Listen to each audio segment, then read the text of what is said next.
برنامه سیاسی و تحلیلی دیدگاه. درود و سلام تماشابینان عزیز. در برنامه تحلیلی دیدگاه شوکتی محمد با شما هستم. ما در امروز در برنامه دیدگاه درباره سفر پرزیدنت قرقیزستان صادر جباروف به تاجیکستان صحبت میکنیم. واخوریش با امامعلی رحمان هم در موضوع امروزه بررسی خواهد شد. میدونید واخوری چند ساعت دوام داد؟ 7 ساعت. 7 ساعت آنها چی گفتند؟ در همین برنامه تخمین میزنیم. پس از جنگ 2 روزه و سردی 2 ماهه مناسبات، رئیس جمهور قرقیزستان صادر جباروف به تاجیکستان آمد و ظاهراً مناسبت ها هم رو به بهبود نهادند. ظاهراً. اما سؤال های بعد سفر صادر جباروف پیدا شدند که باید روشنی انداخته شوند.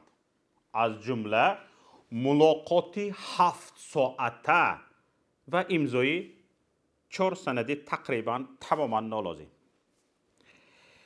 بسیاری ها خوف داشتند که به پیشواز جباروف مثل پیشواز شوکت میرزیویف زنان و جوان دختران را میبرارند و با رقص و بازی و تملق و ستایش پیشوازش میگیرند.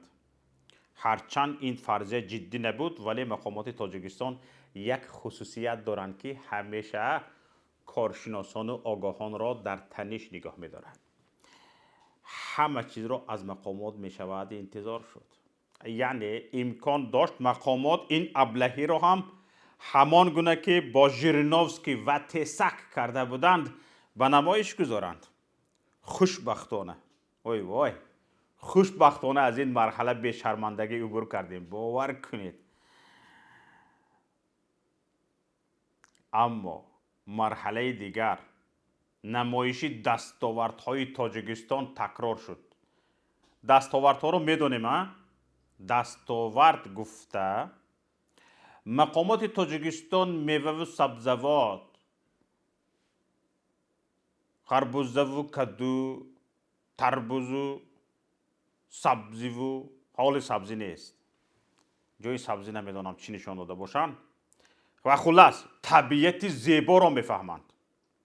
همین خیلی سبزوات دستاورد گفته، کدو، تربوز، خربوز، انگور، همین خیلی. گویا این همه را دستی موموکلانشان آورده است.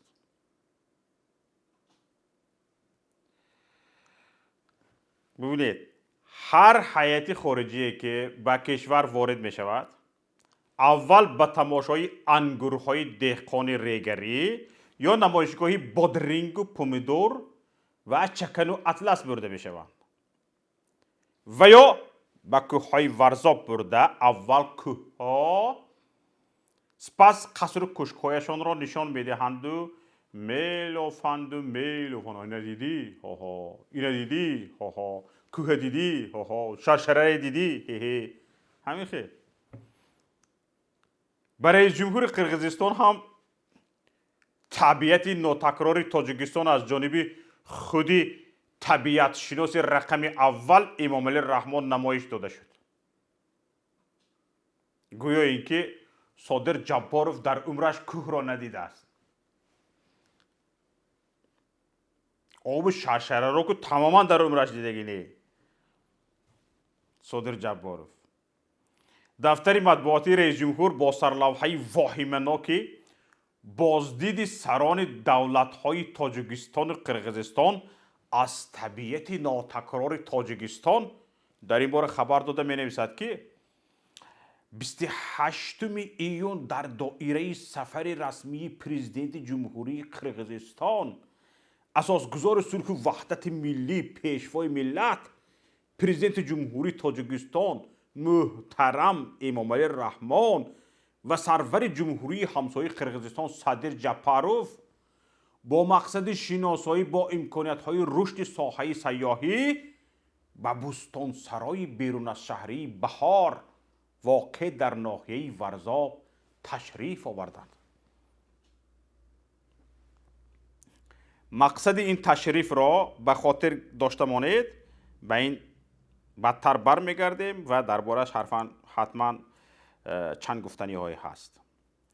در ادامه همین خبر دفتر مطبوعاتی رئیس جمهور می نویسد که در قرارگاه بیرون از شهری سران دولت ها طبیعتی زیبا و ناتکرار و آبهای مصفا را تماشا کردند.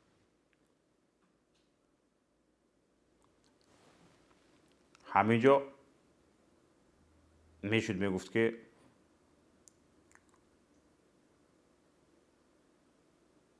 از استحصال سمالیات، هواپیما، ورتلیات، تانک، سلاح‌های اتمی دیدن کردن. میگفت راست میومد، گویا همین ها را گفته ایستاده است. اما فقط در جای اینها آبهای شفاف، طبیعت ناتکرار با شرح هم دادن که برای چی اونجا رفتن، هدف چی بوده است. هدف از برگزار کردن سیرگشت شامگاهی معرفی موضعهای زیبا و ناتکراری کشوری بهشت‌آسایمان می باشد. انا با شرح هم داده شدگی. صادق جباروف از انتارکتیده یا اقیانوس یخبسته شمالی آمدگی، درونش درخت دیدگی نه. یا که خیر بجای صادق جباروف یگان امیر یا شیخ عرب می بود، این اقدام پروتکلی را فهمیدن ممکن بود. عرب هم از بیابان می بیان، زردالو چیست، شفتالو چیست، انگوری ریگر چیست نمیدونن آخر. درست از او آب و چشم ساران را ندیدن آخر. اما برای صادق جباروف طبیعت تاجیکستان نه ناتکرار است و نه بهشت‌آسا. همتونه؟ آخر قرقیزستان هم عیناً همین طبیعت را دارد.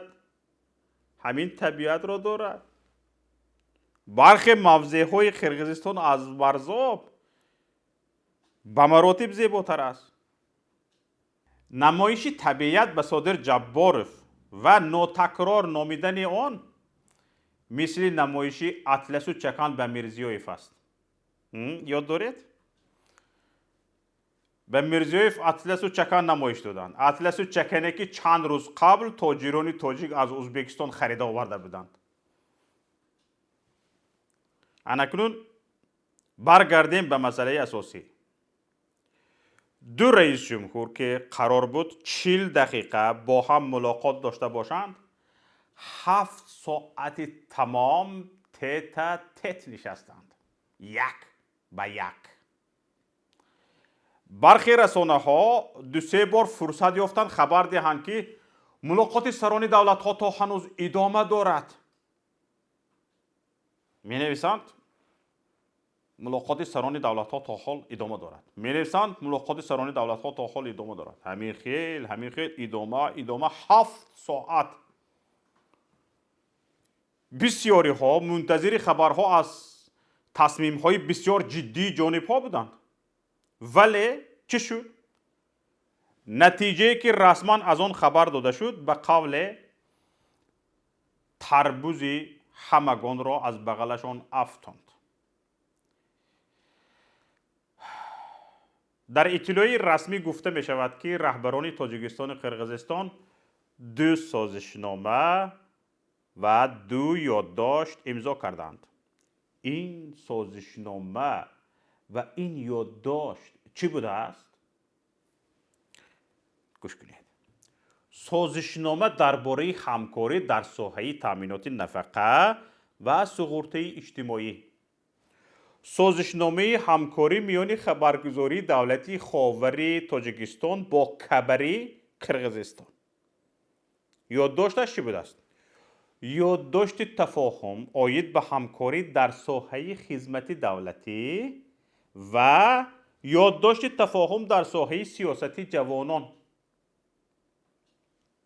در جهان نهادی هم پیدا میشده است که با اگنتی خاور همکاری کند. همینش عجیب است. اما این گونه سازشنامه و یادداشت ها اساساً زمان امضا می شوند که جانب‌ها هیچ چیزی برای امضا کردن ندارند یا در سفرهای تشریفاتی و ترانزیتی این گونه یادداشت ها و سازشنامه ها امضا می شوند. خیر، برای تاجیکستان امضای این گونه سندها عادت همیشگی است و جای تعجب هم نیست. طبق اطلاع یک منبع ما، دفتر پروتکلی رئیس جمهور همیشه کوشش میکند شمار سازشنامه و یادداشت ها بیشتر باشند، ناوابسته از سمت و مفهوم و اجرایش آنها باید بیشتر باشند. مهم بعد واخوری هیئت ها خبر دهند که بین جانب ها فلان عدد سازشنامه و یادداشت های همکاری امضا شد. فرق ندارد که این سازشنامه همکاری بین انسامبل های رقصی است، بین رپ سرایان کشورها است یا جمعیت کدوکاران هر دو جانب. فرق ندارد. اکنون مسئله اساسی چه شد؟ فراموش شد. ببینید، بحثناکترین مسئله بین تاجیکستان و قرقیزستان مسئله مرز است. بله، همان جنگ دو روزه در بهار شدنی است، آخر ماه اپریل، که از دو جانب نزدیک 60 قربانی و بیش از 100 مجروح به جای گذاشت، برای نقطه های بحثی مرز بود. انتظاری مردم دو کشور هم از ملاقات سطح عالی حل این مسئله خونریز یا حداقل برداشتنی قدم های استوار در حل این مسئله بود. اما چه شد؟ پس از 7 ساعت ملاقات، رهبران دو کشور درباره همکاری خاور و کبر و سیاست جوانان خبر دادند. ببینید، این مسئله های هست که برای رئیس جمهورها و حتی با وزیرها هیچ بستگی ندارد و آن را می شود در نشست رئیسان دو خبرگزاری، رئیس خبرگزاری خاور و رئیس خبرگزاری کبر حل کنند بود، یا که معاون سوم کمیته جوانان حل کنند مسئله جوانان را. در همین حال اینقدر خانه ها ویران شدند، سوختند، اینقدر جانها قربان شدند، درباره حل بحث های مرزی یا حداقل علامت گذاری مرز خبری نیست. هیچ.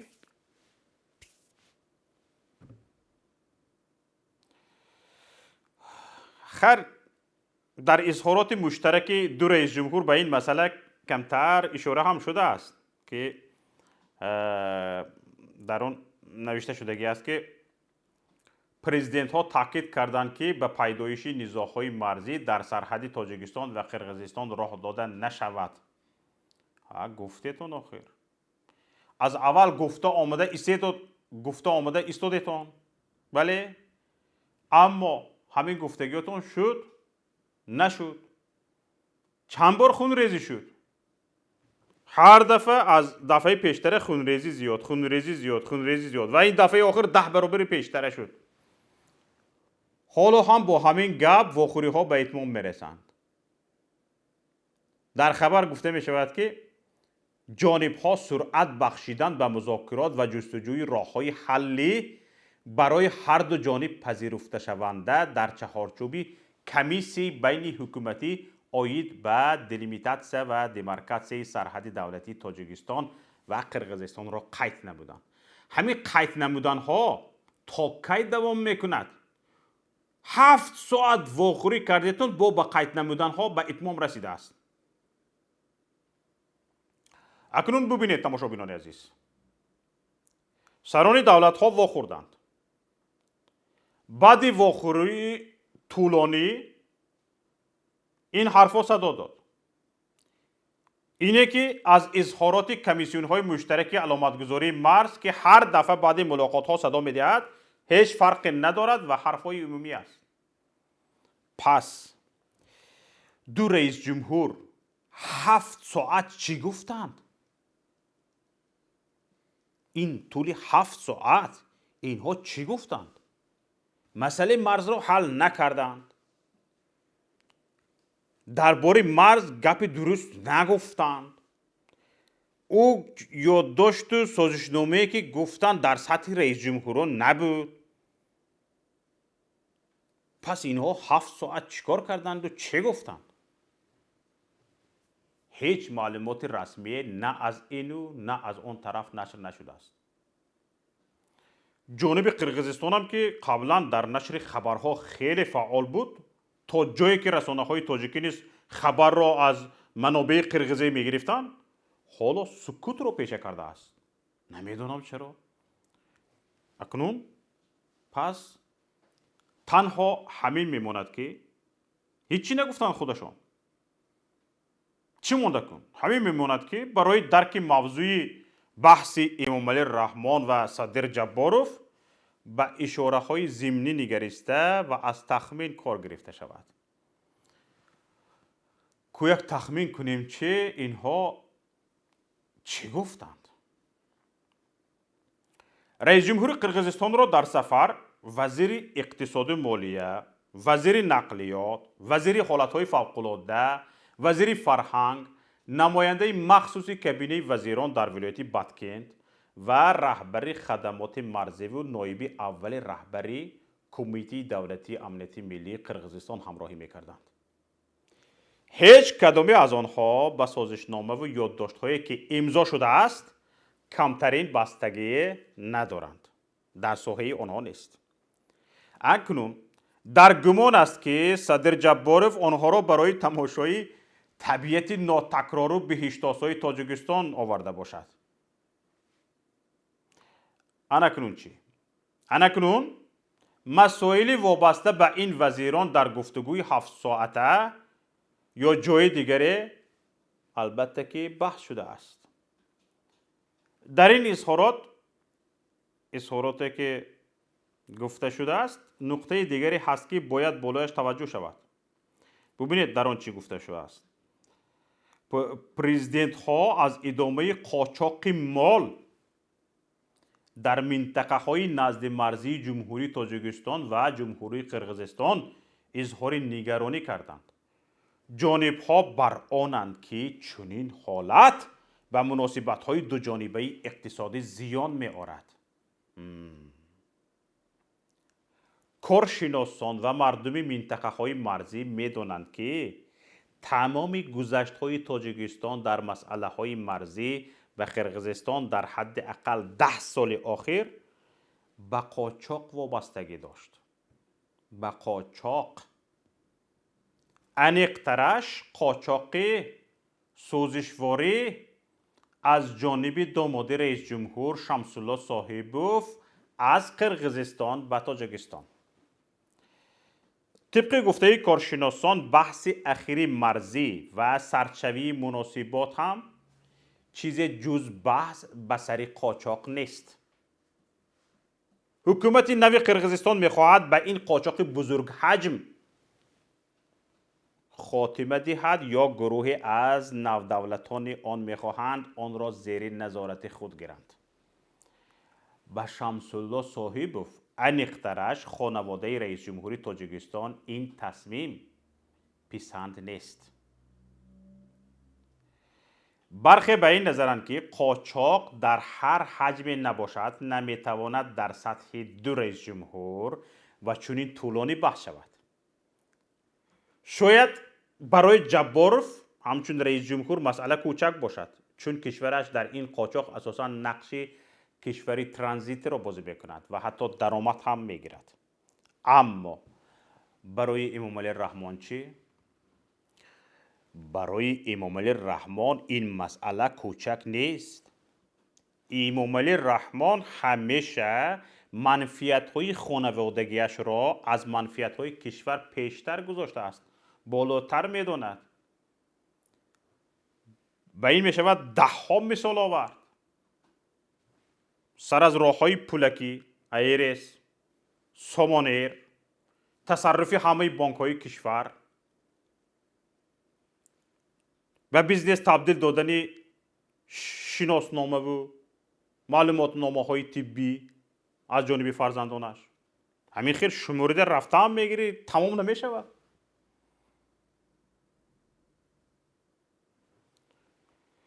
حجم قاچاق مواد سوخت هم کم نیست.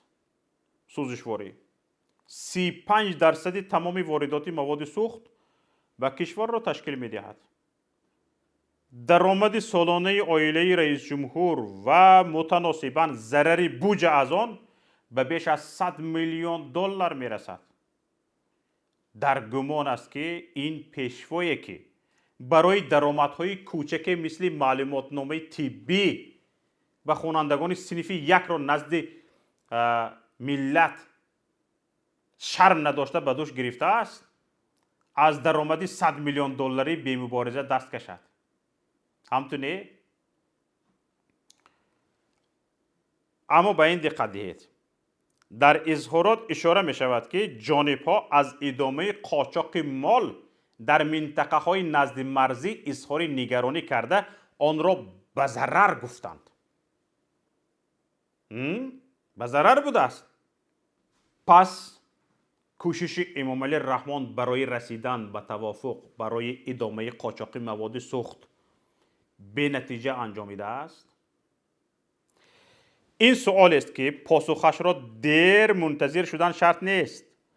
پیدا شدن یا نشدن ماشین های سوزشواری کشان شمس الله صاحبوف در راه های نزد مرزی به زودی حقیقت را بازگویی خواهند کرد. حقیقت روی آب می براید. نوابسته از آن که در این 7 ساعت دو جانب به چه توافق رسیده اند، با گذشت زمان هر سازش پنهانی افشا می شود. دور نیست آن روزی که بدانیم امامعلی رحمان این نوبت کدام منفیت ملی را به فروش گذاشته است. تماشابینان گرامی، این بود برنامه امروزی تحلیلی دیدگاه.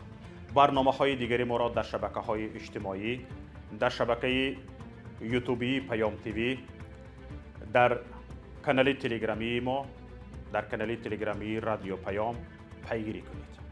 همچنین برنامه های ما، این گونه برنامه های ویدیویی ما در تلویزیونی ماهواره پیام تیوی توسط ماهواره ایتلسات 7B پخش می شوند که امیدواریم شما آن را به تلویزیون های خود نصب می کنید و تماشا می کنید. و همچنین برنامه های ما در رادیوی آنلاینی رادیو پیام پخش می شوند و تمام روز از خبرهای تاجیکستان و جهان در رادیو خبر داده می شود و چندین برنامه های سیاسی و اجتماعی و فرهنگی و مصاحبه ها در رادیوی پیام صدا می دهند که امیدواریم مقبول شما می گردد. سلامت و سربلند و پیروز باشید. ما را پیگیری کنید.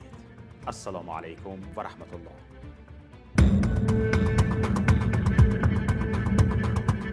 برنامه سیاسی و تحلیلی دیدگاه.